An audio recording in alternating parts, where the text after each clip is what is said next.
and welcome to EarthFile, coming to you from the venue of the 2015 Climate Conference in Paris. Like I said, the aim of the conference is to try and reach an agreement that will bring global temperature to below 2 degrees Celsius.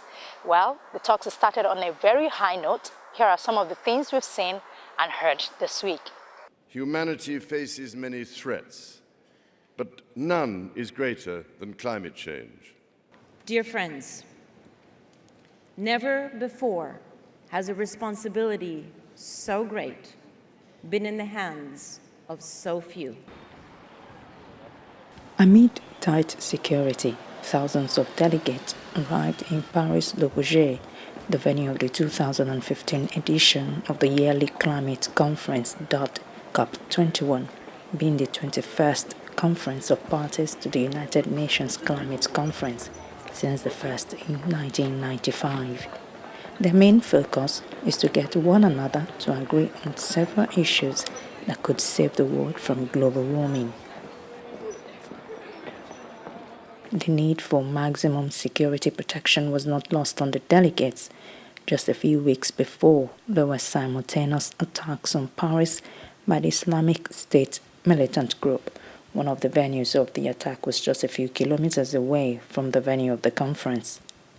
More so, over 150 world leaders showed their public support for France and the environment when they visited the opening ceremony, the first time so many world leaders will be present at the opening ceremony of a climate conference. Let me be very clear. Never in history have there been so many heads of state and government under one roof, in one day, brought together for one topic, for one challenge. Never. But before the conference began, those that died during that attack were not forgotten. Ladies and gentlemen, may I ask you to rise and observe a moment of silence in honor of the victims?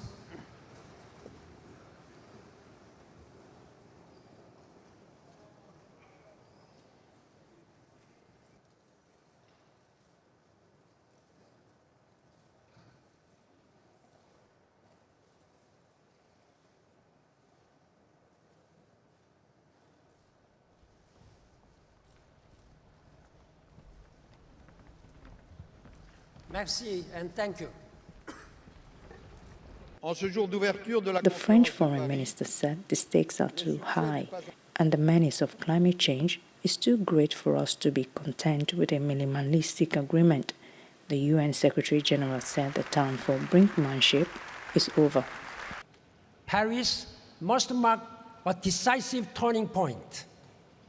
We need the world to know that we are headed to a low emissions, climate-resilient future, and there is no going back.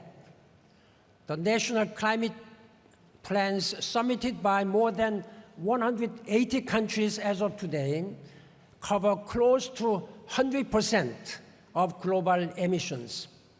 This is a very good start, but we need to go much faster, much further, if we are to limit the global temperature rise below 2 degrees Celsius.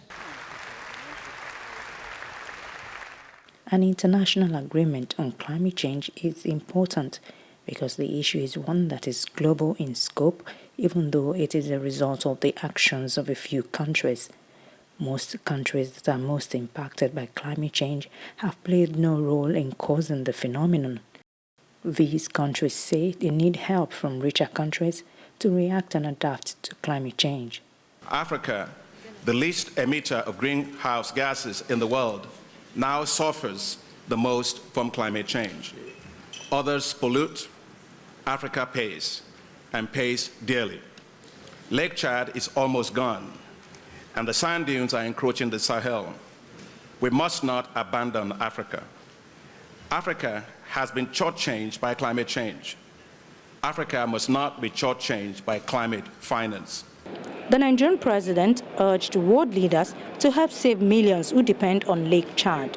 If that region is secured by the program being submitted by Lake Chad Basin Commission to empty one of the rivers from Central African Republic into Chad Basin, at least 5 million people will benefit.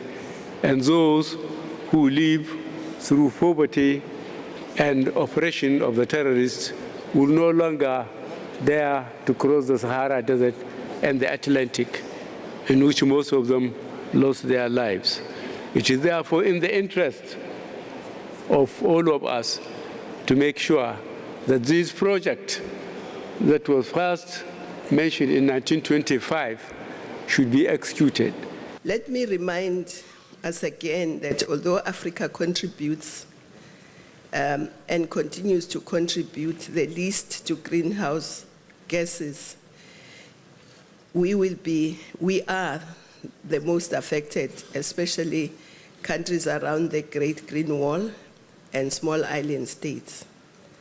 It is for this reason that the African Unified Voice at this summit calls for a comprehensive, legally binding instrument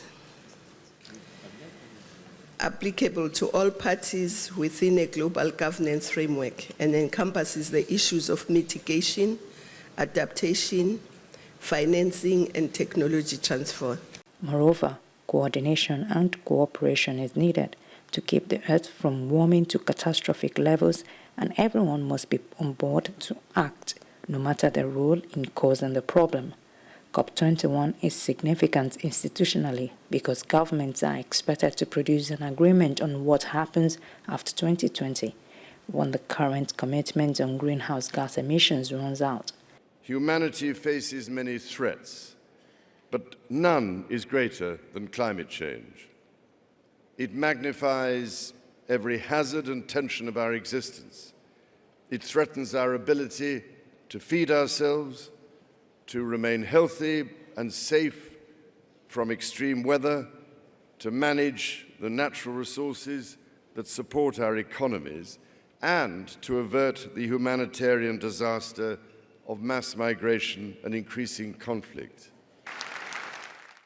The COP21 agreement will include commitments from all countries, including the United States, who did not ratify the Kyoto Protocol in 1997 or the Doha Amendment in 2012, and thus did not commit to reducing any emissions pre-2020.